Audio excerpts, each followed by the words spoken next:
What's up, Alphas? It's your boy, Alphas, man. I'm here with Classic Ruby, y'all. What's up? What's good? What's happening? What's popping? This lovely, actually on the right day, Thursday evening. I know.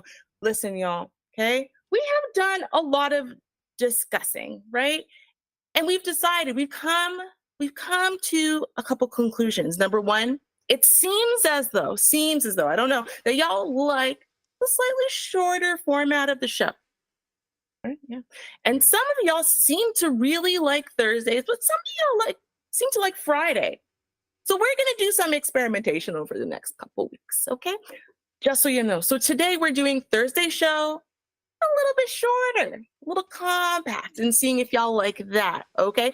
And then next week we're gonna do both days. We're gonna do Thursday and Friday, a short show each day. So it's gonna be really exciting. I'm super excited about the changes. What about you, Zal?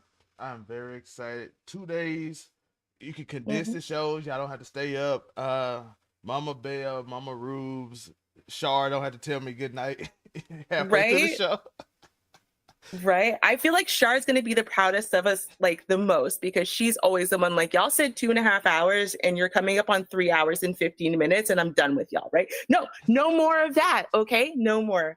We heard you. We see you. We got you. You know, and shout out, I'm so glad Shar's here, you know, to see this momentous occasion. I also see that we got Celine in the chat. Shout out to baby Grogu over there. Yes, I remember you. And I'm glad you're doing some growth and introspection. Got Mama Bell in the chat. Shout out. And we've got Don Teasy in the chat. Who else we got in the chat? I don't even know. Like, listen. I know I saw someone else. I feel like I'm skipping someone. That's fine.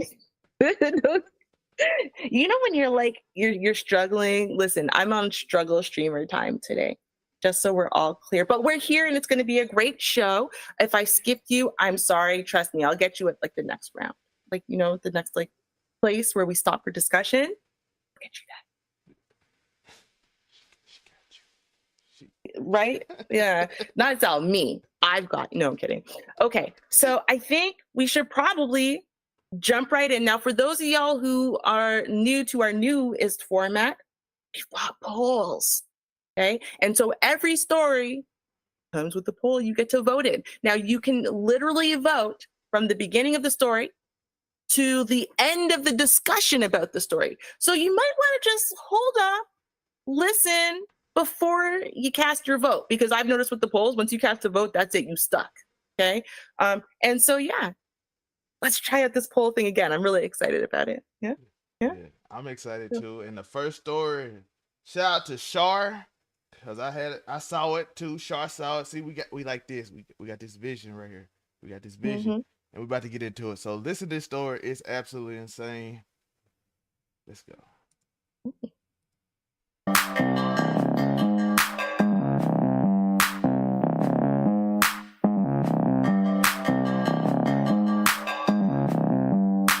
What's that mouth? And it's finally happening. Elon Musk is trying to put brain tubes in people's heads and create like this skull thing that you can control items. Jeff Bezos is creating humanoid AI like in that movie with Will Smith and the dog. It's happening. One is like, I'm Lex Luthor, the other one is Brainiac. It's like a DC movie. Billionaires are going crazy. And as you see in this report, shout out to Shaw for leading into this report that we're talking about, because it's going all over. Amazon has begun testing humanoid robots in its U.S. warehouses. Amazon has begun testing humanoid robots named Digit in its U.S. warehouse. This development marks another significant step in the company's automation initiatives. Listen, you see the little robots moving on the screen right now. You see what they're doing. They out here trying to move around. And the thing is, they're trying to do cheaper labor. Yeah, if I spend $100,000 making a robot and maybe spend $20,000 doing upkeep, I keep it for 20 years, I don't have to pay as much money. Simple, right? The robots are taking over the world. They are looking at they're humanoids. They don't have to pay everybody. They just need to pay a mechanic to fix them. They save a lot of money. And because it's never about you. It's not about you. We care about our workers. We care about our employees. No, it's to replace you. If you don't believe me, go to McDonald's in like Kentucky and some of the other places that McDonald's are starting to move away from cashiers. If you ever been to Walmart lately, they don't have 2 cashiers. H-E-B, like 3 cashiers. If you're from Texas, you know where H-E-B is. Other stores from all the other grocery stores from all over the world, you start noticing there's a lot of self-contained registers. You know what I mean? Where you do it yourself. They have like 2 people out there watching every register to make sure you ain't stealing. There's a few people over the side on each door. They starting to hire young people at the door now. I noticed that. Because they want to make sure you ain't stealing. And they got cameras, everything. They ready. Even though Walmart initially lost $1 billion because they didn't have all that and didn't have people watching. Listen, Walmart, that was the dumbest idea I ever heard in my life. When you sit there and you don't have nobody watching the cash register, when people just do a few items and then take off with a TV, it's not the smartest idea. Just saying, we learned from it. You lost the billions of dollars. Do better. But now, you're like, wait, we might just use these humanoid robots called Digits, and they can do the job for us. Now, what is the story that Shar sent? Because this is not Shar's story. This is just a story I saw that led into Shar's story. So let's get into Shar's story. Let me put my headphones on. And while I put my headphones on, if you don't want to get us replaced by the robots, you get that like and subscribe. You get that notification bell. And speaking of Shar giving us news, you can hit us at I'll Be That News, ILLBETHATNEWS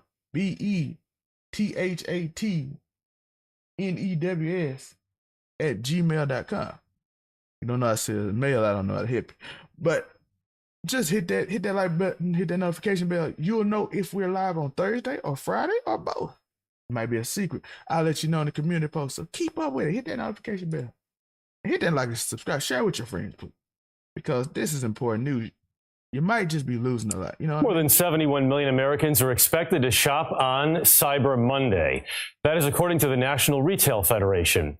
That's expected to translate into $12 billion spent. Adobe Analytics says that's 6% higher than last year.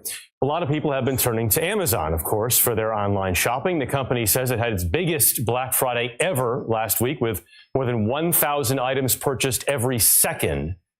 That is true. I spent, as y'all know, this what y'all watching on. I'm not going to do it on the show, but this what y'all watching on.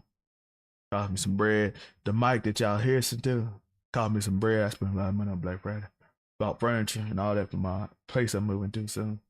So I spent a lot of money on Black Friday. But the stores did horrible. Target, Walmart, they did absolutely horrible on Black Friday. Why? Because they try to play us. Y'all seen the memes when they put the sign, they say $2.99. Black Friday said $2.99. Same price. They were trying to get over. It didn't work. Amazon killing it because again, Amazon usually have sales throughout the year, and they slightly did have better sales. So that's what that was. But y'all let me know. You know what I mean? So, but how did y'all do it? Tell me. The question is, I know AI is not helping with delivery, even though I technically did lose a package. And then shout out to my neighbor for bringing it to me because they sent it to the wrong house. But let me know, how y'all doing Black Friday? That's the question of this episode. How did y'all do? Did y'all spend a lot of money? Yes or no? Or did you own Cyber Mondays? How did you do on that? Let's get back in this video though. I just want to know just something. I've done teasing. You spend a lot of money. I know you're a big baller. You spend money on your girl. Spend a lot of money on your girl. You bought her some nice things. I know you do. I see you. Vaughn, how was yours though? Shaw, how was yours? Did Amazon use their AI to deliver to your house? Yo, I ain't gonna lie, it makes it faster. Shout out to Amazon Delivery Day. Now let's go look at what AI is doing with Amazon. In the U.S., 1,000 every second. Beryl Tomei is the head of Amazon's last mile delivery unit, which helps get those packages to people's doorsteps. Beryl, welcome. Thank you for having me. Very busy time for you. Amazon last year delivered more packages to U.S. homes than UPS and FedEx. This year using artificial intelligence a lot more. How does that work? We use AI and technology throughout the entire shopping journey and leading up to the holiday as well. In fact, this starts months before the holiday season as we forecast demand and plan for capacity through the holiday. Now listen, I don't know if how many of y'all do business forecasting chart. You make a forecast chart. You link what you did last year versus this year, how much money people have and how much money people are willing to spend. Is it a normal season? How many people are hired? How many people are willing to spend if they had it? You do all that in a forecast chart. It's really a simple formula, but it's kind of difficult to learn at first. But once you learn it, you can kind of forecast what things going to be. But the thing I want to talk about in this one is AI. Because if you don't know how algorithms and AI work, they feed you stuff that you're interested in. And you can't lie and say, oh, they just feeding me crap. No, you're interested, you watch it. Because if you stop watching it, every time you go through a TikTok or YouTube or Twitter or things and you just skip over it really quickly, it's going to notice that you spit over it. Sometimes it's going to get it wrong because you might leave your room or something and a TikTok might stay on, a tweet might stay up that longer. But then they'll rectify it quickly once you start passing out other ones because it's made to keep you on the site. Why? Because if they keep you on the site longer, they make more money because people from Walmart, CBS, us, whoever will pay a lot of money to be in front of all of our eyes repeatedly. Because if I can get 3 million impressions, if Amazon could get delivery day on 4 or 5 million YouTube videos for $8,000, and it can be continuously seen by those same people over and over again because they stayed on the page longer because they was watching a video they were interested in, and I could get you on the site longer. Because if you get on the site, didn't see nothing you was interested in, you'll get off. It's like television. When we were younger, we got on television because we got off television because the shows we wanted wasn't on. On YouTube and TikTok and Facebook and Twitter, the things you want to see is always on because the algorithm is made for it to show you what you want to see. The things you stay on longer. Okay, you stay longer to watch this, I'm going to watch it. So that's always very interesting thing to me about AI. So that's what she's basically saying. Forecasting has completely changed because you used to have to write a report in a formula. Now you just use your AI to tell you what people watching on. Oh, their watch time is longer than. That's why you should also, like I said, like and subscribe. If you watch a video, don't just like and subscribe and get off. Just put the video in the background and let it play because the longer the watch time on our record video, or if you watching this live and you want to see it on Thursday, maybe Friday, and you watch the whole video and it shows 43 minutes of watch time, that tells YouTube or Facebook or Twitter or Rumble or whatever we're on that people watch this all the way through and they're more willing to watch an ad that come on it because you didn't get off quickly. So that helps us a lot. So if you watch a pre-recorded video, don't just get on there and give it a like. Get on there and just play it in the background. So, like I do my friends' videos, I put it on. I'm at work, I put it in the drawer, let it play. Put it on very low so it don't disturb nobody. and then let it play throughout the video. It's a 30-minute video, BMT. I watch it for an hour, even though I don't say nothing on the video. I'm giving them that 45, 50-minute, 2 hour, whatever, and letting it play. So that helps out a lot, just to inform anybody that don't know how these algorithms work. Holidays. So how does that work? Are your AI is telling people what they should buy, or it's telling you what they think they're going to buy? Rather, we're looking at past patterns and historical patterns to predict how much demand. Like I said, the formula to predict would still be the same as the formula you written down. It's just AI is probably more efficient because they can tell watch time. I can't, like, for instance, if I wrote a formula, I can't tell how long you would stay in the store, or how long you would do a certain thing, or how long you are likely to do certain things if certain action, because that will end up to like goodwill and all that stuff. Like if I'm nicer to an employee, you can't formulate that. You can just make guesstimates on how it is based on what you see. AI can fully predict. Oh, he said hello, how you doing, and had a conversation. This person stayed in longer. Do you want them to stay in longer? Maybe not. So okay, you don't have to do all that. You just have to say certain words and certain phrases, get them out quickly, and that's what we want. That's how businesses work. That's how they use AI and can easily tell by doing things like that. You can't do it, like I said, you can still do a forecast, but it's a lot longer. But Demand we might. And like I said, it's not telling you what you want. It's not telling you what they want you to see. It's telling you what you want to see. You make decisions your mind. So if you watching, if your ads and stuff crazy, it's because you like crazy stuff. If you want to see fights, except for when Twitter first changed, they just showed everybody fights. But once the algorithm got set, yo, listen, I saw this girl get knocked out. It was entertaining. And now I get fight videos. I don't want to see them. That one video was entertaining, but I kept getting them. Now, guess what? 2 weeks later, I don't really get fight videos no more. Even though for a few weeks on X, I had a problem with fight videos because Elon changed the whole algorithm and it was messed up. But I think they kind of fixed it. It's still not as great as it once was, but it is what it is. I guess so that we can prepare for the holiday season. And even on a daily basis, we use deep learning and generative AI techniques to forecast demand and do inventory placement for over 400 million products in our store. So that lets us figure out how many quantities of each item we should place where across our fulfillment network, so we can get these items to customers as fast as possible. AI is something that scares a lot of people. Do you think they should be scared by it? I think the investments in AI have been a massive help to our customers and our employees as well. Safety is our top priority, and some of the investments we've made. I know it's not the poll question, but are y'all just in the comments or on the live video, are y'all afraid of AI? Y'all think it's scary? Like iRobot? I mentioned that movie earlier. Thought of her name. And AI have made a big difference there. For example, robotics. We have over 750,000 robots across our operations. It said company says it's also hired 250K workers to accommodate holiday rush. We'll see. Network. Kind of goes against my theory earlier on, but I don't. But that's just holiday season because of the giant rush. But they are trying out them robots. We'll see. And these robots use AI and computer vision to help and collaborate with our employees on things like reducing repetitive motions, reducing walk distances, lifting heavy objects, so they can have a safer and more ergonomic experience. It can make things safer for workers, but is it also taking workers' jobs away? In fact, we've seen the opposite. Since the introduction of robotics into our network, we've seen the creation of hundreds of thousands of jobs and over 700 new categories of jobs. So we see it as more of a collaborative approach that could be true, but I don't know how many jobs lost in that period. Like you can say we created 700,000, we created 250,000 new jobs. But how many jobs did you give up a regular worker? Because like you said, it's a collaborative effort, meaning that you use these people to help the robot. How many people you don't need that the robot takes its place?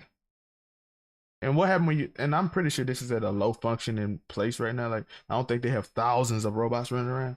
So you probably need people still. So I'm curious to how that will work in the future. Like early on, if they'd be like, "Oh, we had a profit of people because we needed people to help the robot." Sure, but what happened when the robot you have thousands of them in operation? Unless they're not planning to get thousands of them. Keeps employees safer and improves their experience, and also improves customer experience as well.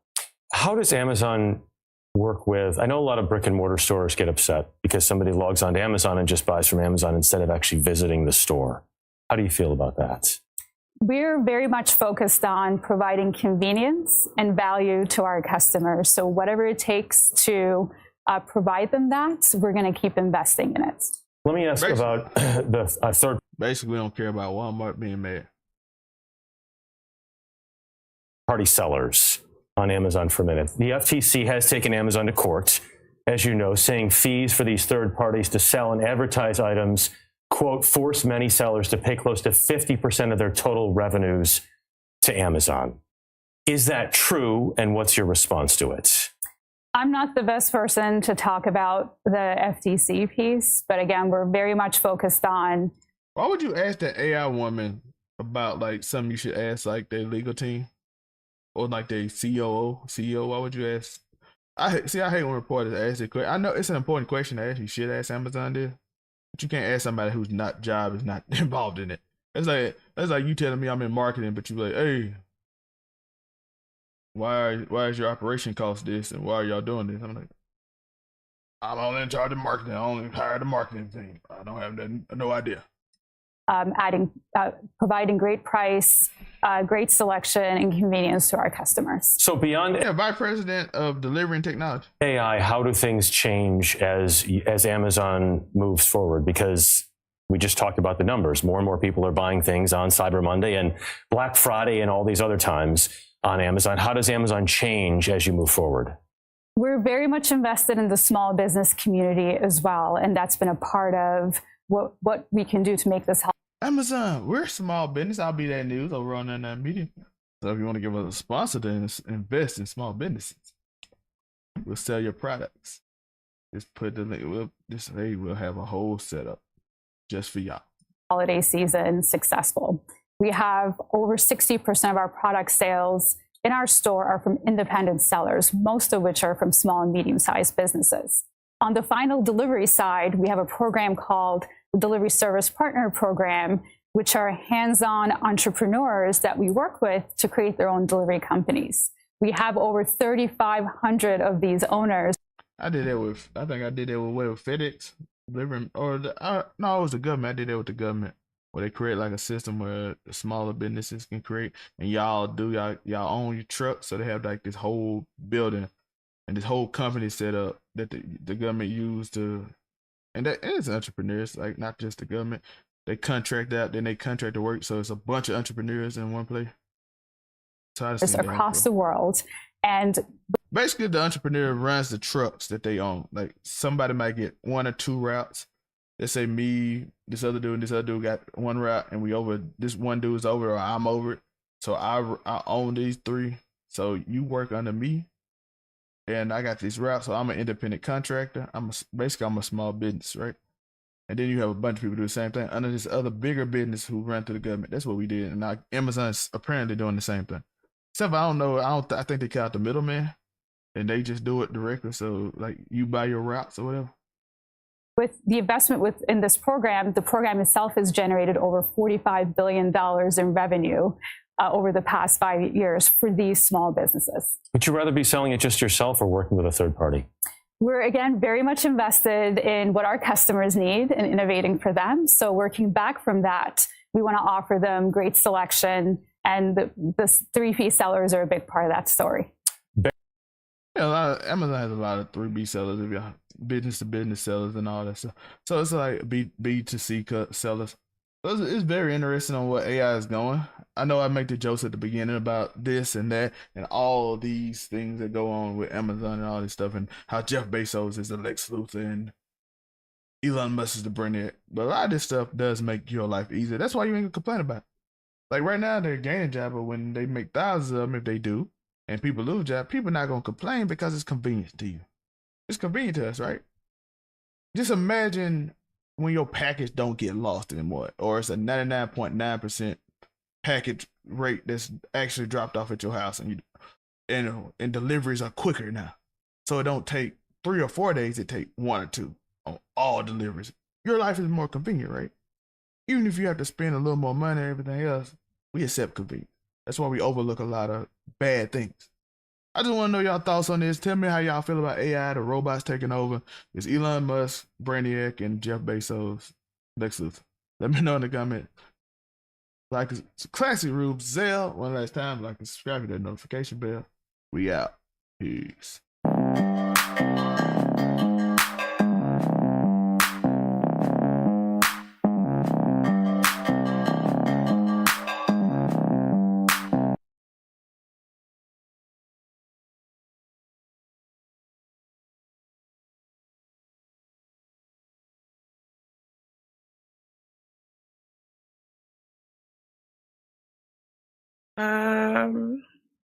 That was the point. Okay. So based on what you just said now, because I ain't gonna lie, listen, if some of y'all were where I was at, I'm like, well, I don't know. I don't know. I guess maybe I don't care. Like that's what I would. I don't even care because I really don't. But okay.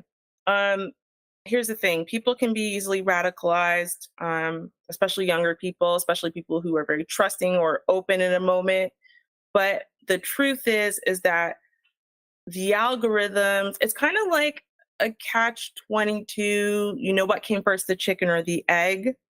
And what we don't realize is that the algorithms are made the way that they are because people are the way that they are and they respond most positively or favorably and keep clicking or keep liking or keep pursuing or whatever based on this, right? Just like in the same way, really, people would rather hate watch something they actually despise. They would rather despise something they're watching, right, than watch something that's enjoyable enough, but like they don't feel strongly about one way or the other as humans. So the way that I see algorithms, like, I mean, sure, can you kind of make them predatory? I mean, yeah, right. I mean, to an extent, all algorithms are predatory, but also kind of not, because all human beings want certain types of things, right? Like this is why our entertainment back in gladiator days, or just keep going back in human history, right? We want to see blood sport, we want to see the extremes, we want to whatever.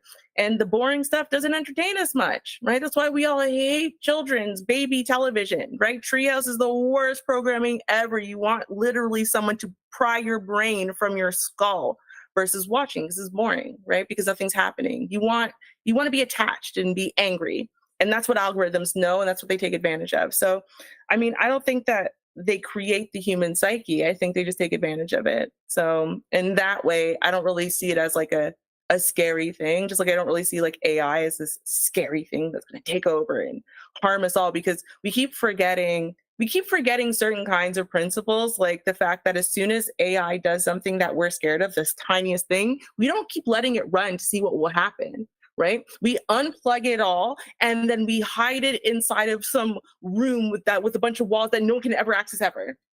Right? Because that is how terrified we are of AI. Like we're not going to allow it to happen where it's going to come and actually take over to some point where like we're all like it's running the world, like iRobot or the Matrix. So yeah, I don't know. That's my view. Yeah, yeah, I I like agree. Char's question. She's like, "Can you tax the robot?" Now, what I don't know is he working? Does the robot get paid? Is the what if Ruby, quick question. What if the robots decide they want a union? Will we be terrified of a unionized robot force? Well, see, there's a bunch of questions, right? So, for example, people are saying like, okay, a bunch of AI will draw pictures, which is then taken away from artists. But then it asks the question of, well, don't you owe something to the AI for taking their intellectual property? Can you have intellectual property when you're an AI? Can you have rights when you're an AI? Because corporations have rights, right? Corporations are literally seen as people and technically get more rights than a lot of individuals. So why can't AI? So I think that it's an interesting question. If the AI is making money, just like a corporation, then it should get taxed, right? Just like the corporation should get taxed, just like the multimillionaires should get taxed. I mean, do they? Barely. But should they? Yes. I think the answer is yes. Yeah. That's me. Yeah, I do agree they should be taxed. Danteezy said that would be true before Ruby, but Google's still running their AI, even though one of their lead developers left and told them they needed to stop.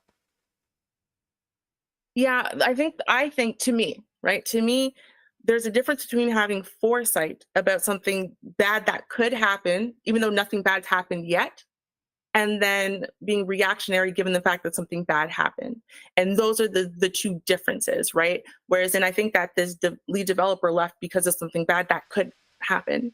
And there's a difference between that and something bad already happened and it's scary, so let's not do anything more. And that's just what I think. Of course, they're not releasing any of that information because it's all intellectual property, blah, blah, blah, blah, blah, blah, right? But I mean, yeah, listen, at this point, we are like nowhere near, I don't know, everyone always thinks like, I mean, remember what they thought 1984 was going to be? I mean, the year 1984, remember what they thought it was going to be? Y2K? Flying cars.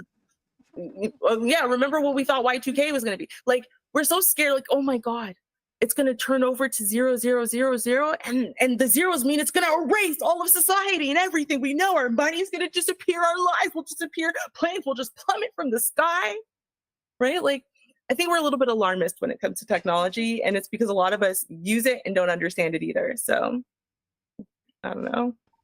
It's true. That's me. That's what I think. I don't know. Listen, I definitely find AI less scary than humans. And I'm going to tell you that the humans, especially the ones that we have no choice but to respect and put our trust in and turn to for help, yeah, those are probably the humans I trust the least. And I don't know, I'm thinking if AI was running it, we'd probably be better off. That's just me, though, as long as humans didn't program them. But now, with that being said, y'all, this next story, just brace yourselves. Brace yourselves for this one. This is a grimy police cover-up. And I'm going to release the poll right away without putting in too many details to surprise you, the twist ending. But this one just blew my mind, y'all. Just literally blew my mind. Go Mississippi.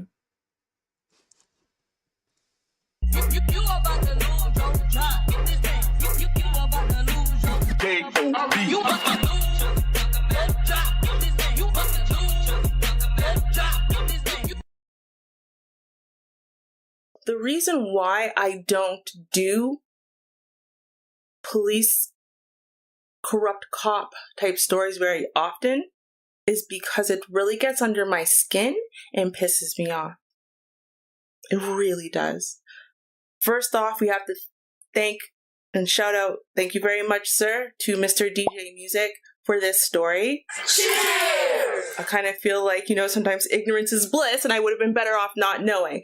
But I'm glad that I do, because I'm glad that we can help shed light on this and put public pressure. If we could all share the story, so that way the public pressure can be put on the DOJ in Mississippi to do the right thing and to, I don't know, maybe for once penalize something like this so that way it stops happening.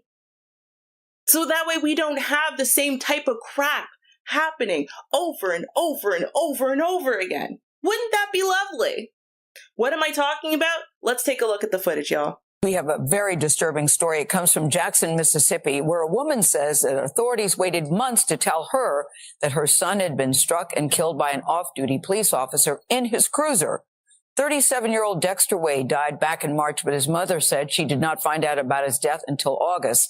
The family's attorney is now calling for a federal investigation. Our national correspondent, Jerika Duncan, joins us at the table with more. I heard about this story recently. I'm so glad you're doing something about it. Yeah, this is a story with a lot of questions. Yes. Betterston Wade said she filed a missing person report with Jackson Police Department in March after her son was missing for more than a week. After her son was missing for more than a week, in March, she filed a missing persons report. At the time, her son was not just missing, he was already dead. He was dead because a cop ran him over. They knew this. Okay, I just wanted to make sure that the facts were clear so far. Let's keep watching. Says when she was finally informed about what happened to her son, he was already buried. In Potter's Field. Only son. And I would have never thought this had happened to him. Betterston Wade says she last saw her son Dexter on March 5th when he left home after an argument. Days later, Wade reported him Dexter on March 5th. Dexter Wade, this poor mother. missing to the Jackson Police Department. Wade said she spent months following up and searching the city for her son, even asking for help online. He just disappeared off the face of earth and nobody knew where he was. None of his friends, nobody. Oh, what she didn't know no, was ma'am. that Dexter was no, ma'am. And I'm not trying to correct you. What I'm saying is you said nobody knew where he was. Oh, yes. People knew where he was. The police department, the same police department you reported your son missing to, absolutely knew where he was. Absolutely. They were so busy covering up and burying your son in Potter's Field, right? Where they bury the John Does, the homeless, the people they just have no family. Yeah, well, they were busy doing that, running around. They're telling you, I'm sorry, no information about your son. No John Does with his description have come in years, ma'am. Sorry. So it was not nobody, ma'am, respectfully. It wasn't. Because the same police department you turned to and asked them for help when days turned into a week and you hadn't seen from or heard from your son, that same department are the same people who knew exactly where your son was the whole time. What she didn't know was that Dexter was already dead and buried in a grave marked with only a number at a cemetery outside a county prison. All the time. He was right down there in the morgue. All they had to say was, Miss Wade, your son is in the morgue. According to his death certificate, Dexter was killed on March 5th, less than an hour after he left home, when he was accidentally struck by an off-duty officer driving a Jackson police SUV near an interstate exit. Wade says police told her about the incident on August 24th. Nearly her about the incident. I want y'all to process what happened. Her and her son got into an argument. People do that. They're angry, upset, whatever. Her son left to blow off some steam. Meanwhile, an off-duty officer who was probably drinking and driving, because if he wasn't absolutely at fault, like you're going to prison for manslaughter fault, why would they have done any of this, right? Well, that drunken officer ran this kid over less than an hour from the time he left his house to blow off some steam on March 5th. So when the mom reported him a week later, they already knew what they did.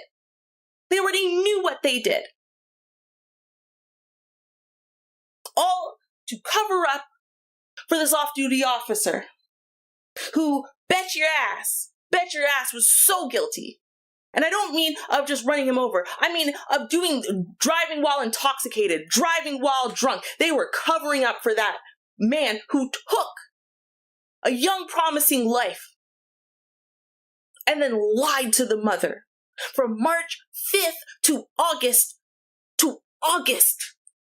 6 months. 6.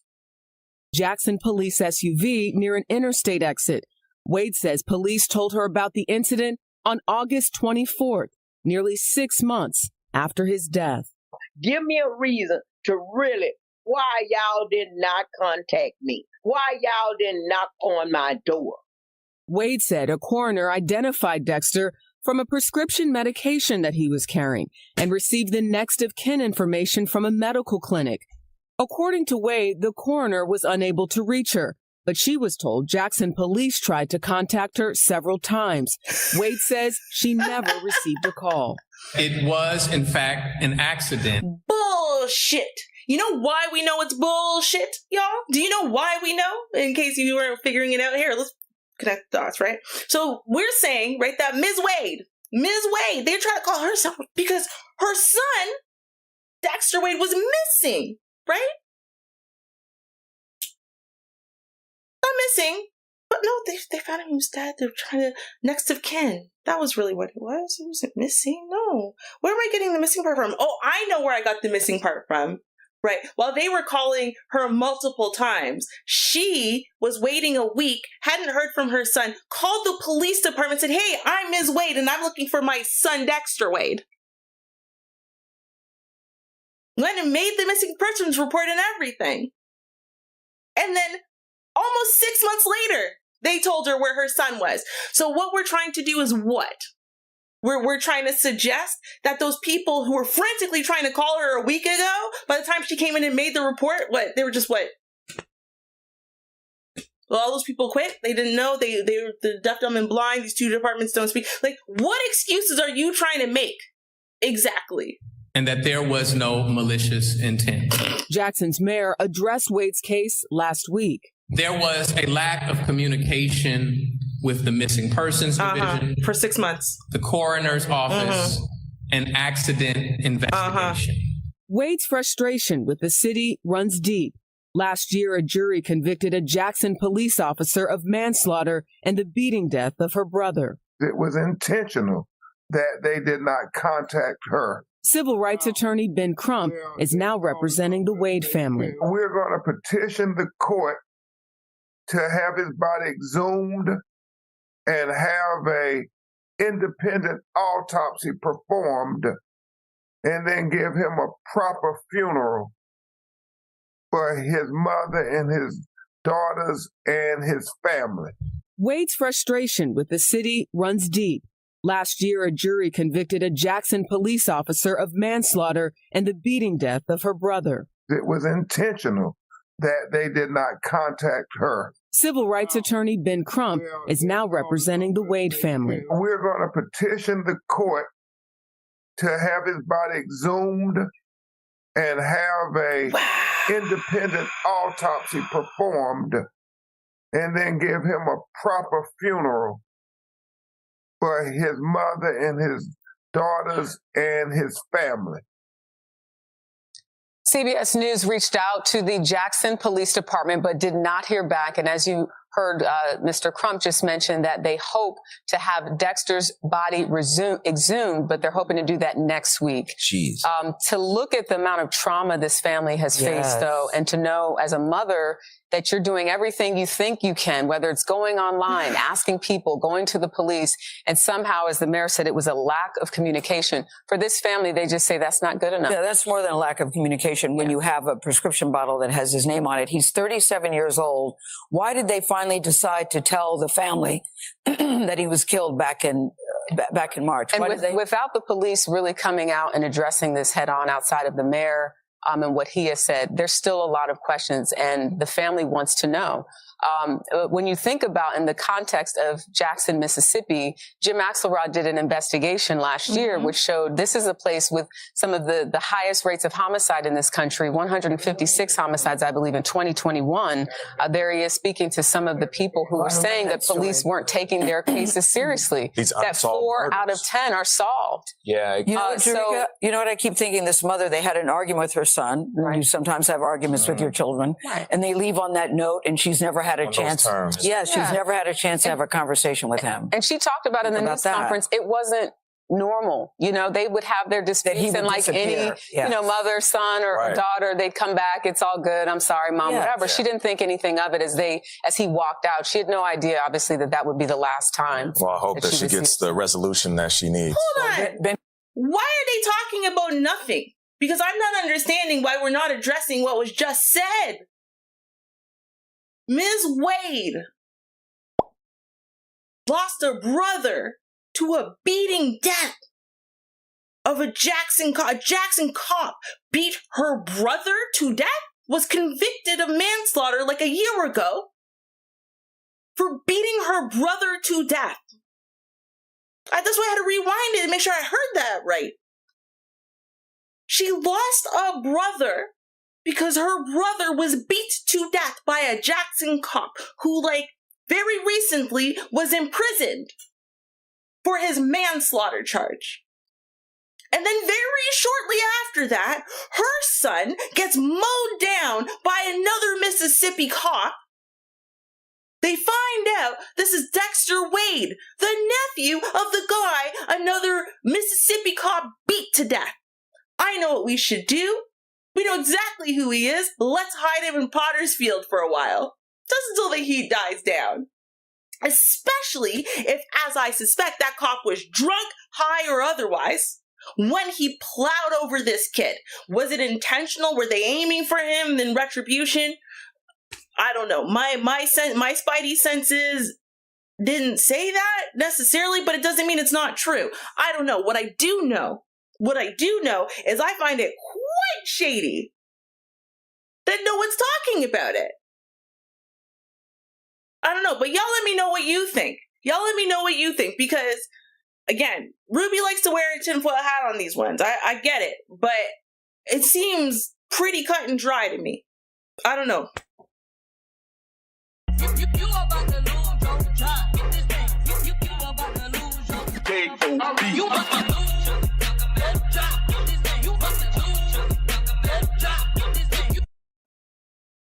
All right, y'all. So, first things first, we do have to identify certain things, okay? Some of y'all are having, well, including us, some of y'all are having a little bit of an issue with the poll. So I am going to read the 4 options to y'all. That way you will know what they are, because for some of y'all who are on your cell phones, the polls for some reason are coming up blank. If you're on your computer, they seem to be working fine. I don't know. So I'll let you know. The poll basically is asking, why did this travesty police cover-up happen? Option 1 is the cop who ran him over was DUI. Option 2, miscommunication between departments, like they tried to say. Option 3, fear and cover your assness when they identified him. And 4, it was a targeted attack for revenge. Okay, so those are the 4 options. Now y'all know, y'all can vote. You have until the end of us talking about it right now for y'all to get your vote in on this story. All right, what did you think, Sal? Which option did you choose? It's either 3 or 4. It's gonna be either 3 or 4 because, again, a lot of higher ups in the city don't like me, especially when I was on the radio. So they used to always call in, "You trying to change things?" Yes, this city is terrible. I don't know, y'all ain't been to Jackson. That city is terrible. By the way, all these people black though. Now I just want everybody to understand that all these people black. So I know we see Ben Crump black, oh, civil rights, and all these people black. These people are the most. They're like, hey, listen, you trying to? We don't. I don't know. It's like when black people see other black people succeed or something, or they want to keep power, and anything to change it, they'll do anything to keep it. And if one of their own do something, they'll cover it up.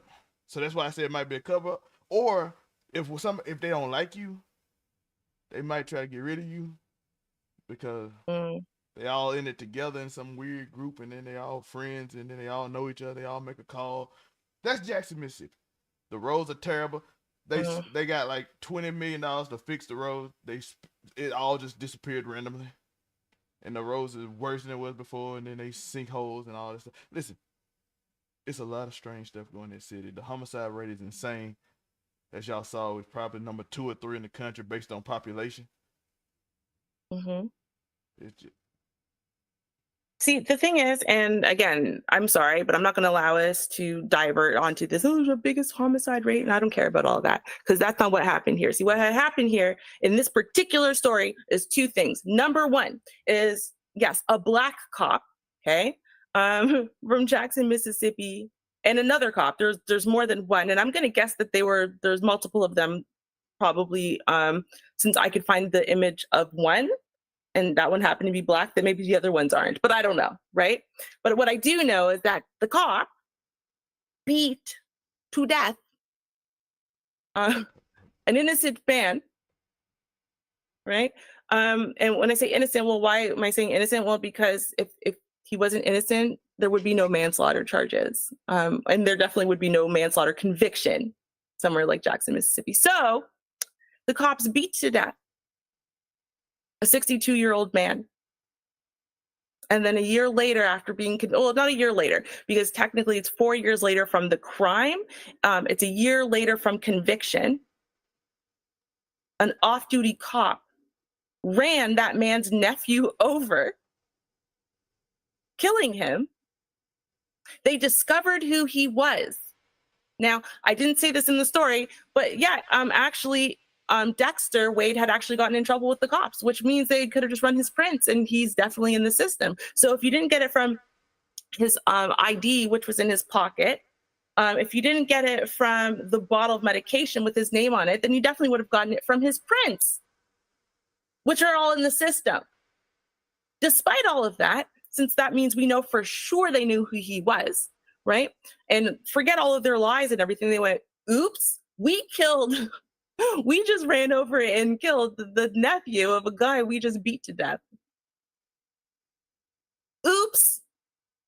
What do? I know what we do. We'll bury him, right, as a John Doe under a number, even though we know what his name is, right? And we'll just hide him for a little bit. Just a little. I mean, come on, right? I mean, just this, we're really trying to overturn the conviction, this manslaughter conviction. It's really not going to happen if we prove that we just went and killed his nephew. Y'all saw what I just put. Trust me, I'm going to do an extra follow-up on this one because this is so shady. This is so shady. It's mind-blowing. How many times you ever heard the police burying somebody? Just like, oh, we finna just bury this man that we hit. It's not somebody else that somebody else did. Then we just, no, we hit this man. We ended him. But it ain't like the car blew up and you couldn't tell who he was or skin thing. You can see him. You can find somewhere. You can get prints, as Ruby said. You can do a lot of different things. But for some reason, we just gonna randomly bury him. And then we'll tell his mom 6 months later. After she done bothered us for 6 months. Right. I mean, pretending y'all called her. Well, we called. She just didn't answer. Really? You didn't find it. Oh, it was a miscommunication between departments. We just buried him anyway. Listen, I know we can't just sit here and be miserable about these stories, y'all. So the next couple stories, at least they're a little lighter hearted, right? They're a little better. Well, the next one, they survived. There you go. Survival. Let's go for survival, and then we'll go for ripping you off. Okay, but everyone survives, so it's gonna be great. Yes, let's do. I'm sitting on the fence on this one, but y'all let me know.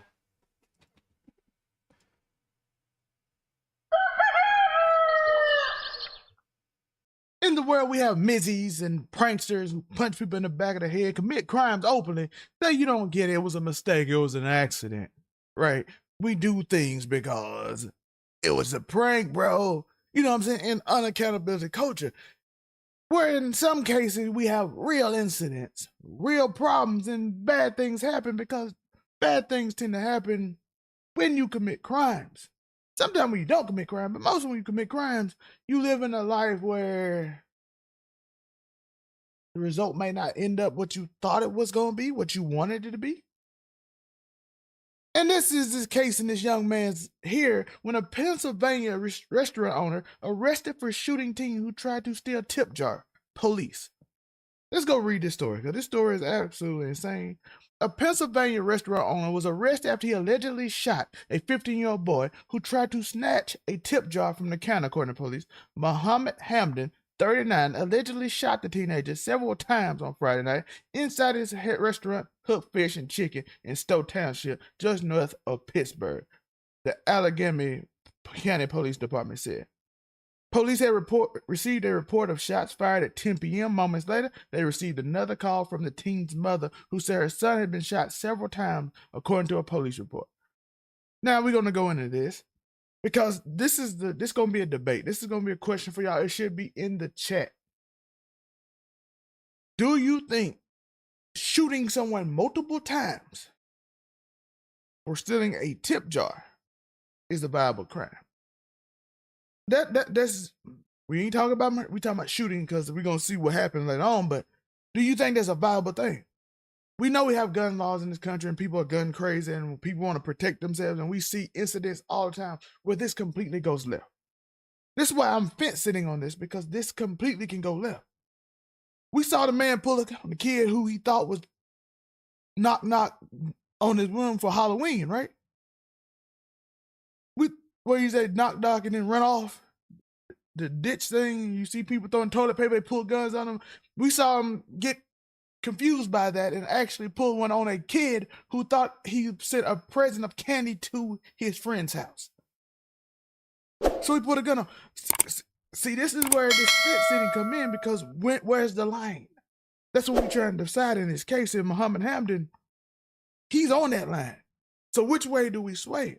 Which way, Zell, are you going to sway? Are you going to sway on the side of the man who is tired of people probably stealing from him? We don't know the whole history. He could have people consistently stealing from him. He might have seen this kid before steal from one of his friends and said, I'm not having it no more. Or you can see a 15-year-old who might have been coerced. Maybe he's poor. We don't know his situation. He just trying to get some money to survive, or trying to impress a girl or do something crazy. It ain't no justification in it, but they didn't deserve to get. You know what I mean? So the 50-year-old had gone inside the Hook and Fish and Chicken restaurant while his brother waited outside, according to police. The boy approached the corner and Hamdan took his order. Surveillance footage shows the teen then is seen reaching over the counter and grabbing a plastic jar used for tips. Cops. I guess according to cops. He turned toward the door as Hamdan pulled a handgun from his waistband and allegedly fired at least 3 shots at the teen, according to footage and police. Well, it's not allegedly if you saw it on footage and the police said. Like, you don't have to say allegedly when it's on camera. Maybe we ain't seen it, so we have to say allegedly. Cameras in the area show the victim running down the sidewalk after being shot, the complaint said. Hamdan later told investigators the victim and his brother came into the restaurant earlier that day and they expected them to try to steal from him. Working in these places, you can kind of tell who's going to steal from you, but that's a crazy assumption. But this is what I'm thinking. They walked in the restaurant, right? They looked around, they surveyed, they might not order nothing and say, we'll come back later. Because I'm telling you, I've seen kids do that too, and I know when I'm like, yeah, they up to something. They surveying the area, or they're a secret shopper. So it's something. Either still a secret shopper. I'm not trying to get a secret shopper. I don't care. I do my job well. You're saying 100%. It's either one of the two. So you always be careful of those people because they are trying to steal. They up to something. They surveilling your store. They want to know what things at, and which door they can go in to get out. Which is the quickest way, which way you're not going to be caught by camera. They're looking for cameras. Like, bro, why are you looking up at the ceilings and looking around like that? Why? Because you're trying to steal something. So I can actually see him explaining it, but that assumption that's a hard assumption to make at the same time. But at the same time, like I told you can kind of tell when somebody's attempting to do that. After reviewing surveillance records and speaking with witnesses, the detective found no evidence to suggest the male was armed or threatened Hamdan at any time. Allegheny County Police said in a statement, the teenager suffered 2 gunshot wounds to his right forearm and on the right shoulder blade, which caused a bone fracture, what WTAE reported. He was taken to the ambulance to the UPMC Children's Hospital for treatment. It is unclear if he will face any charges for the incident. So the thing is about this is, I'm on the fence about it. Should he be arrested or not? Should that man be free? Is it free Mr. Hamdan? Or should he go to jail for a 15-year-old who's tried to steal from him? Because they arrested him for it. The kid didn't have a gun. He didn't have a weapon, so he shouldn't have felt threatened. And in most cases, if you work at these places, they tell you not to take it in your own hand because this situation can happen. Because it could go even further left. Because if his brother had a gun and he had a gun, all of a sudden y'all in the shootout and a bunch of customers can get in the shootout. Listen, taking a tip jar ain't worth it. That's at most of the stores I've worked in. Whether it's gas stations, Walmart, Family Dollar. If they try to take it, call the police, get the cameras, everybody, they'll find them, leave it alone. Mr. Hamdan decided to take it in his own hand. And that's the question we got to ask. Was he justified? Or wasn't? Y'all let me know. And you want to know something else that's not fencing, you shouldn't be fencing on? You shouldn't be fencing on liking and subscribing. Hit that notification bell. You lasted this long. Live shows every Thursday and probably Friday starting next week. We'll post in the community note for you. So hit that notification bell so you know when the community notes come. And hit the notification bell and hit like and subscribe. We can get on the algorithm and get more people. You can share this with other people. You could do something amazing and get this story out, and we can decide as a culture what we represent. Because we can learn from this thing, and we can learn from Mr. Hamdan and the 15-year-old. and we can try to teach each other.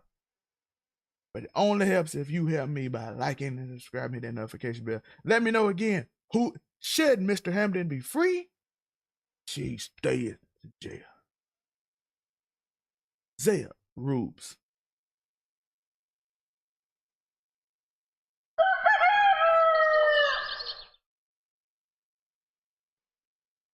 So Ruby, Mr. Hampton, is it free Mr. Hampton? Or should he been arrested? Depends on the state. I mean, here's the thing, right? If you decided to commit a crime with a bunch of your friends, right? And that crime could be called a felony. It doesn't matter if you didn't bring a weapon. Doesn't matter if you're not armed and whatever, right? If one of you guys gets shot, they decide that you deserved it because you got hurt in the commission of a felony. Not only that, but you're actually the criminals who didn't shoot themselves are going to be the ones getting charged with first-degree murder, right? Because the murder or the killing happened because they were deciding to commit a felony to begin with. That is to say, basically, okay, people get what they deserve sometimes, and people are allowed to defend what's theirs. The end. And it doesn't matter what you might think is a risk. Like, listen, you don't know if someone is like literally you stealing $5 from them is the difference between them being homeless or not, between them starving or their child literally starving to death or not. Like, you don't know, right? So you don't get to make that kind of judgment, and you don't have the right to take things from people that don't belong to you. You have to keep your hands to yourself. There's a whole bunch of things, right? And so to me, by principle, if someone is committing a crime against you, I feel like you have the right to defend yourself.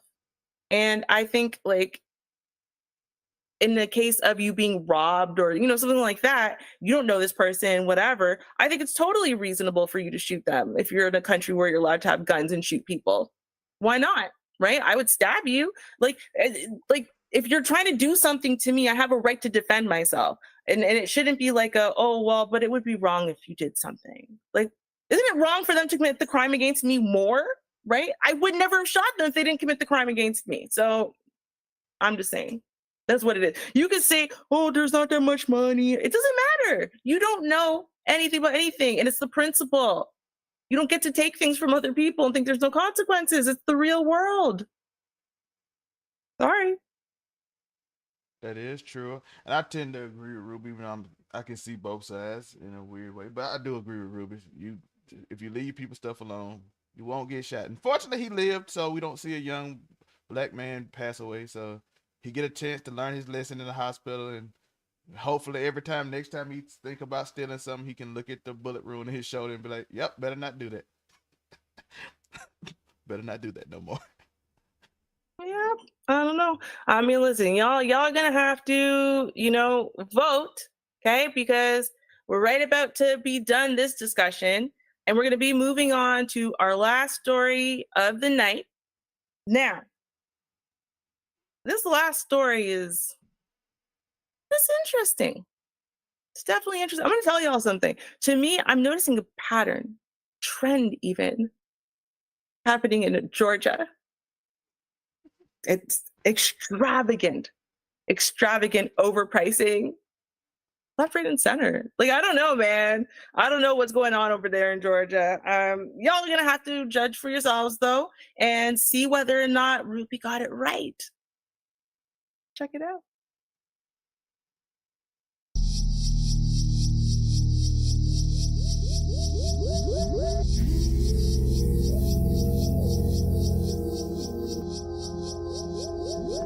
I could not, for the life of me, tell you what they are doing over there in Georgia when it comes to the pricing of things.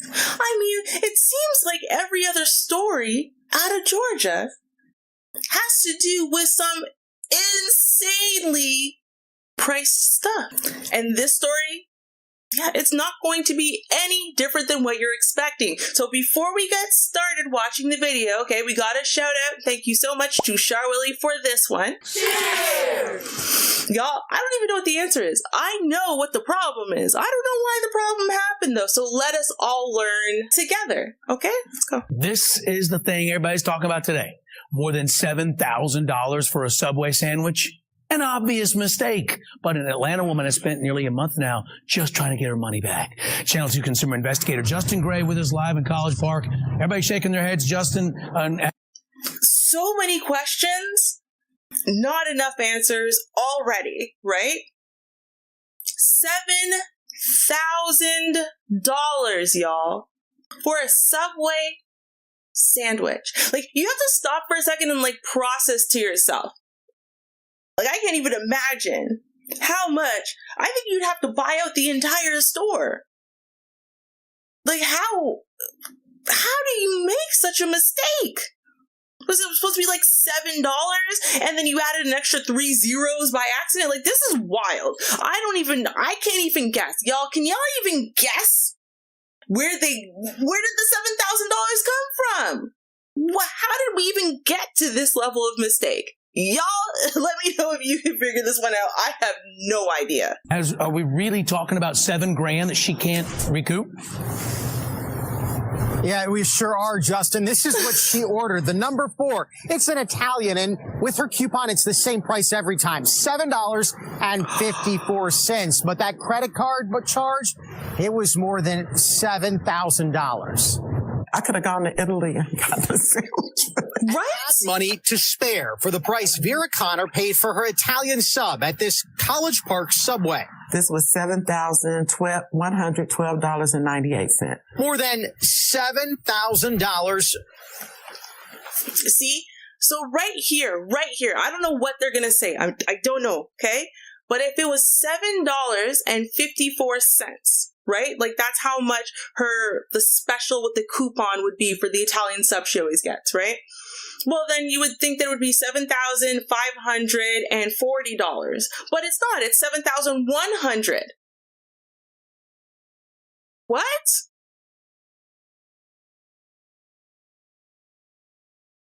Okay, hold on. So let's try 7054 times 1. What's the sales tax in Georgia? Let me see. 4%. Okay. So then times 1.04. No, okay, that didn't work. 7005. Okay, let's try that. A few moments later. It comes out to be more than 7,280. This is the lowest number I've gotten, and that's by putting $7,000.54. When I did 7,540, went way up. Do you see what I'm saying? So I'm like, I don't understand how right now this accident even happened. Like, it's blowing my mind that you have a bill for $7,100. Where did the $7,100 come from? Again, y'all, I cannot process this. For a sandwich. I know exactly what it normally costs. It's $7. I bet. But take a look at the receipt. I was like, oh my God, how did this happen? Look at that number on the tip line, $7,105.44. Those are numbers from her phone number. I was like, oh my God, this is my phone number. I must have been keying it in the pad and the screen's changed. She thought it would be a simple fix, but the store manager refused to discuss it with her, and her credit card company sent this letter denying. No.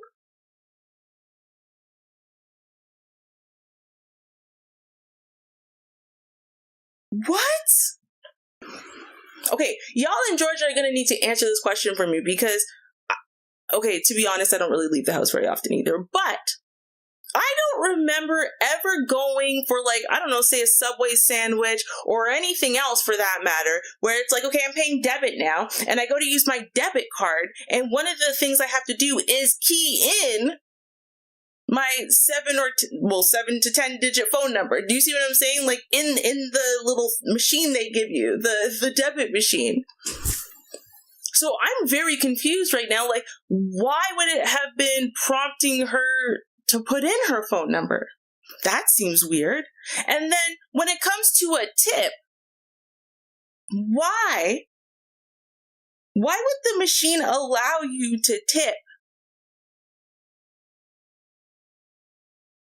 A few moments later. Like approximately 900%. Why would any fast food joint allow you to tip 900%? Like, it seems pretty obvious at this point that there was a mistake. But this, even how the mistake happened, blows my mind. Let's listen to it again. But I'm like, what? So yeah, $6.99, 55 cents sales tax. Total eaten, $7.54.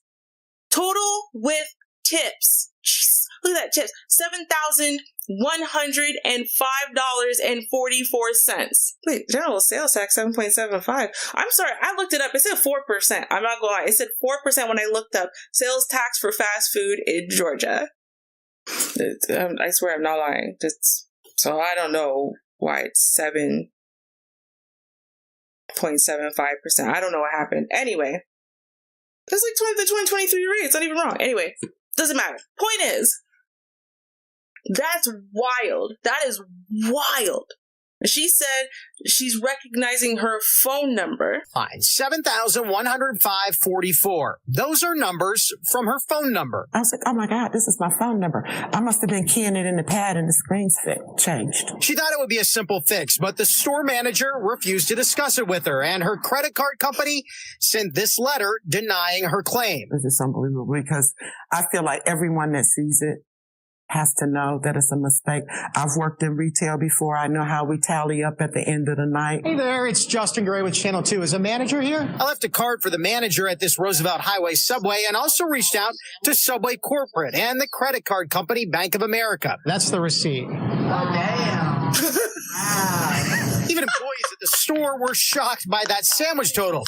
Connor says she's trying to keep laughing because that massive credit card bill, it's not funny at all. No. It's a lot of money. And, I'm not that big of a tipper. I'm definitely not that big of a tipper. No one on earth is, ma'am. No one.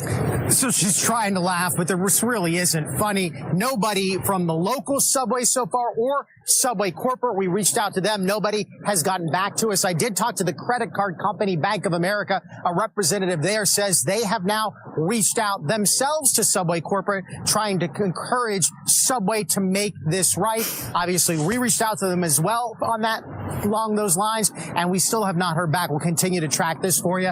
We're live in College Park. Justin Gray, Channel 2. Put trash buckets. Now, as anyone with 2 brain cells to rub together could tell you, it's pretty obvious that this was all a giant mistake. As soon as you see the amount, it's pretty obvious is all a massive mistake. So why is both the retail location and corporate head office refusing to even address the matter, let alone to just refund the woman her money? You would think at the very least, right? But you don't need the bad press. Well, maybe it has something to do with the reason why Subway was recently in the news. I don't know.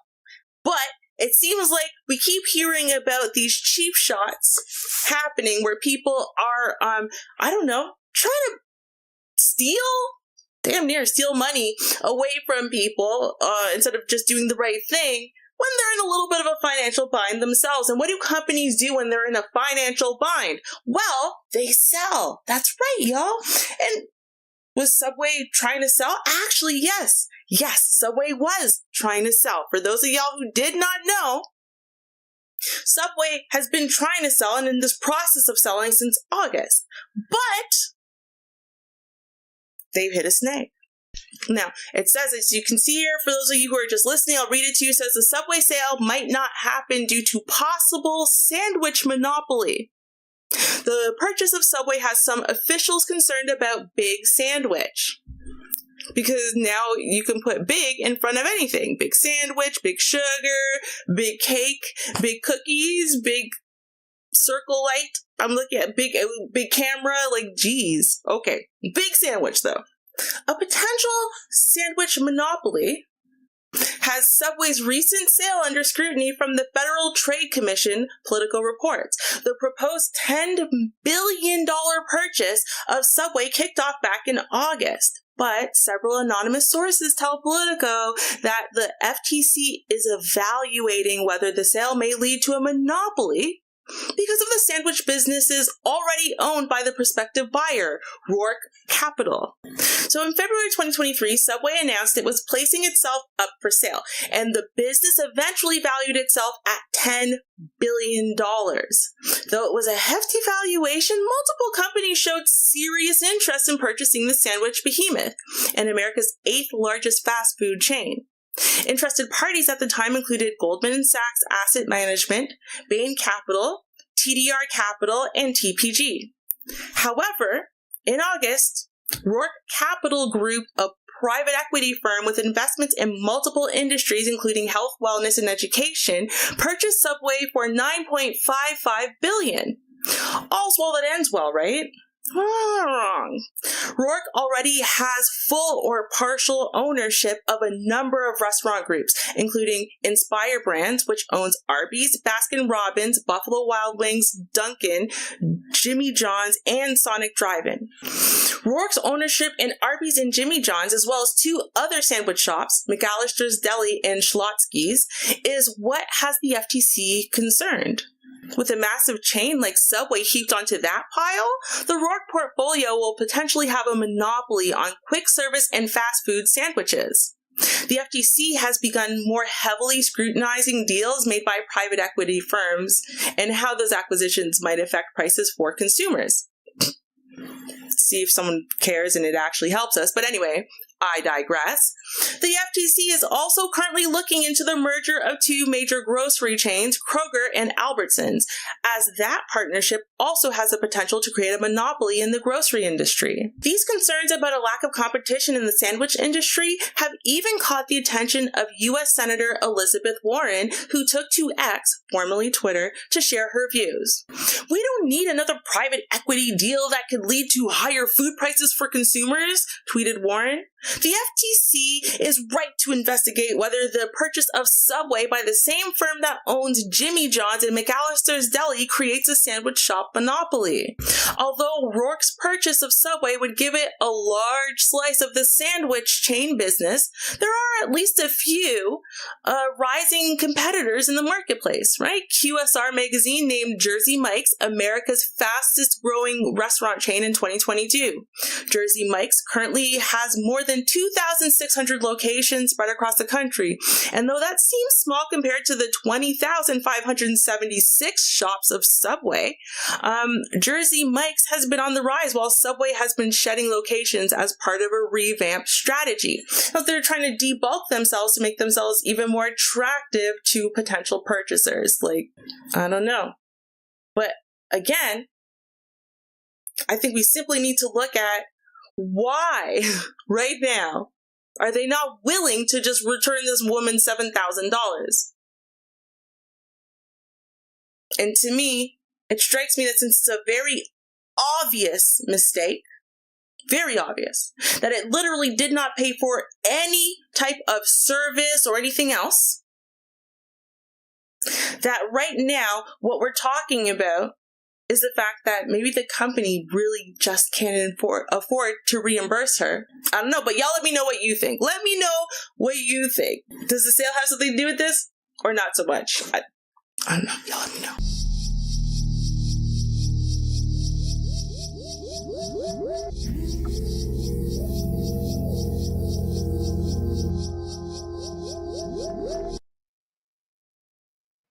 I don't know, y'all. I mean, listen, at first I was like, yo, they don't care.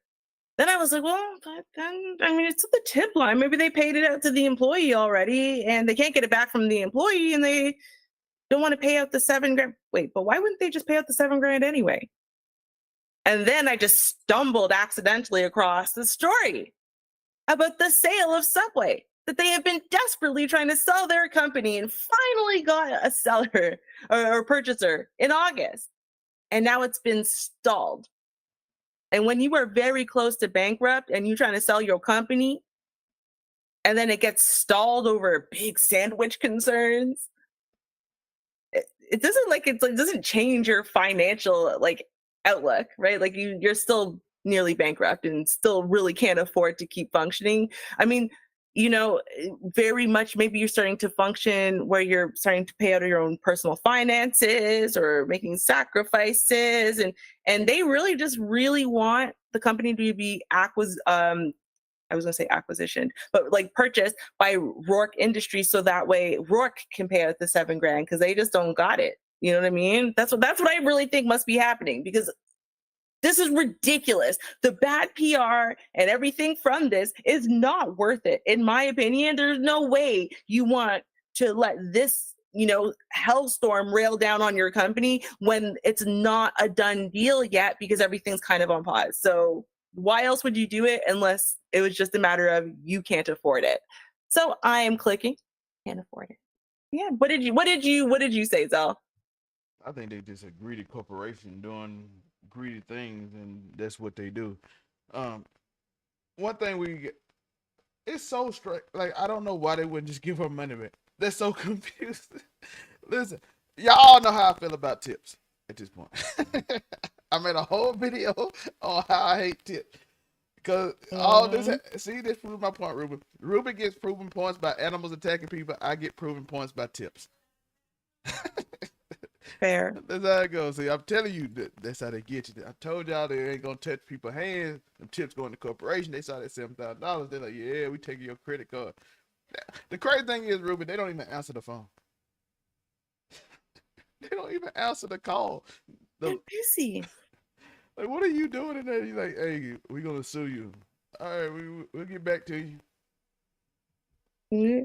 Well, Wilhelmina says that they can pay it back, but choose not to. True. I mean, I don't know. I'm telling you, I really think, because why would you sell Subway? It's just, if you were going to sell, wouldn't you have sold back when we all found out that Jared was a diddler? Right? That would have been a good time to sell, let them rebrand and figure it out. But no, you finally bounce back from all of that havoc and drama. And then now you're going to sell? Kind of seems like not the best time to sell. So it seems like if you're selling now, it's probably because you can't afford it, because through, COVID and everything and all of the stuff that all these companies were given, it just wasn't enough. They were able to stay functioning, but just barely. And without the government still subsidizing your functioning, they just can't afford it. That's why Subway's also been closing hella stores, right? They've been closing so many locations. And they can't afford to keep functioning. So that's why I say I don't think that they can afford it. Shout out to Hustler and Muscular. I'm sorry, man. You came in at the end. You came in we done. We done. But you can still vote on the last poll at least. But you came in at the end. Listen, that's what I think. Honestly, I think we have people who either work late or they're on the other coast over there, so they're just in late time. That's what I think.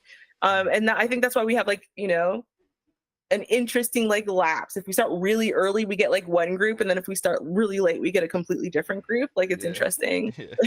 I do. I noticed that too. You get a whole different group of people, and then you get another. Shout out to Wilhelmina, the early crew. Wilhelmina's not part of the early crew. Wilhelmina's Vanda new to the early crew now. She just started. Vanda's not even listen, these Wanda and Wilhelmina are the same. Vanda and Wilhelmina are in the I rolled in when I rolled in crew. That's what crew they really in. Okay? I love them. They my sisters, but let's call a buck a buck. You know what I mean? But for real. So the third, I don't know, if I feel like for most of y'all, maybe Friday was a better day. I don't know. I know that the polls aren't working properly. So just to let you guys know the last poll before we close it, so you guys have a chance to vote on it. The question is, why won't Subway refund her money? For those of you who are on your cell phones, for some reason, polls aren't working correctly today. So you're kind of just seeing a blank screen. But if you click, apparently it works. So I'm going to tell y'all. So your first gray, long rectangular cube, the options are, okay? So the question is, why won't Subway refund her money? Option 1 is they believe she meant to spend $7,000. tipping the person who made her sandwich for 10 seconds, probably without a smile. Anyway, option 2, because Subway literally cannot afford to pay her back. Option 3, the worker already got the tip, man. It's too late now. Or option 4, just don't care. Those are the 4 options, okay? So y'all have a few seconds. You guys can tip on that. Until I turn on the Muzak, I'll leave that up there so that way y'all can vote. All right. In the meantime, next week, for those of you who weren't here at the beginning, okay, we've noticed that the shorter show and the Friday show seems to be a hit. So we're trying a couple things out to see what works best for y'all. So as y'all see, the show's like not even half as long as it normally is. We are cutting down the show length, okay, because we're done now. And we're just doing Thursday this week. Next week, we're going to do a short show on Thursday and a short show on Friday, okay? It's going to be very similar setup to the last few weeks, including today. And then we're going to ask y'all, probably set up a poll somewhere in the community tab. I like polls. I don't know. We'll set up a poll though, and then ask y'all like, what do you like better? Do you want us to do just Thursdays? Do you want us to do just Friday? Do you want us to do both days? Do you like the 1 hour? Do you prefer us to go back to a 2-hour show once a week? Like, let us know. So we're trying to work stuff out to see what works for y'all. So hopefully, y'all like this, and it's great. We like it. Ruby likes the polls. I'm sorry the polls weren't working properly today. Hopefully YouTube will get itself together for next week. Hopefully everyone had a great Thanksgiving and Good Friday and Cyber Monday and is done shopping anymore, Zal? Not almost. Almost. And by the way, if somebody asks why my camera, I might well admit it. My green screen during that story kind of jumped and fell and attacked me. That's why I looked different. And it knocked my light loose, and it's funny looking now. So I might well just show y'all this my light that went dim since it got hit. So now it's just dim now, and it doesn't light anymore because it got hit by a green screen. So I got to fix it. Yeah, you actually literally somehow made it worse. I did. Yeah, no, it's okay though. It's okay. Y'all, listen, for all the thousands of dollars Zell spent on cameras and mics, he forgot that, the lighting and backdrop is probably slightly as important, if not more. That's the new light. It just got hit by a green screen. That is not a new light. You spent like $10 on a light. That is not the same thing as spending $500 on like a new camera. Okay, I'm just saying. I do. I spent $130 on light, and they'll be here in 3 weeks. Shout out. Y'all see this? Ruby has soundproofing. Let's go. Thank you to her parent for splurging. I have so much. I'm gonna get it up there. Probably like not like right here, but it's okay. There you go. See, perfect. No, for real. I'll put it like on the other walls. But yeah, point is, listen, we are jazzing it up just for y'all. We're trying to, grow up over here and give y'all the best of the best. And 2024 is gonna be even better. So thank you very much, everybody, for coming out. Thank you very much, everyone, for your support as we sit here, our little brand spanking baby new channel, and we're growing and changing and maturing, and y'all are just here supporting and helping us out. So thank you so much for all of that. Please like on your way out if you didn't do it already. Please vote on your way out if you didn't do it already. Please subscribe if you haven't already. Click the bell so that way you guys get notified when we decide to make some insane change and just randomly do something on some random day. Because Ruby likes to do that a lot, my bad. And also because we do the pre-recorded releases, right? There are still some on the way. I know I'm late. I know it's my fault. No, like it is. Zell's on top of it. I'm less on top of it. I'm coming. It's right there. Practically. We almost there. So moving on from that. Okay, y'all, have a great weekend. We're already at the weekend already. Jeez. Have a great weekend, and we will see y'all next week. All right? Yeah. 2 shows. Yeah. 2. Thursday and Friday. Exactly. And maybe a Monday. I don't know. Listen, scary things are happening over there in Brazil. That's all I'm going to tell you. Prayers out to Kelly. Yeah, prayers for Kelly. Okay. Send out good vibes, whatever y'all can, because yeah, it's iffy. That's what has delayed things up. So maybe we can get him out of one country and into a better one, and then we'll talk. Yeah, that's it. Other than that, cheers, y'all. Peace.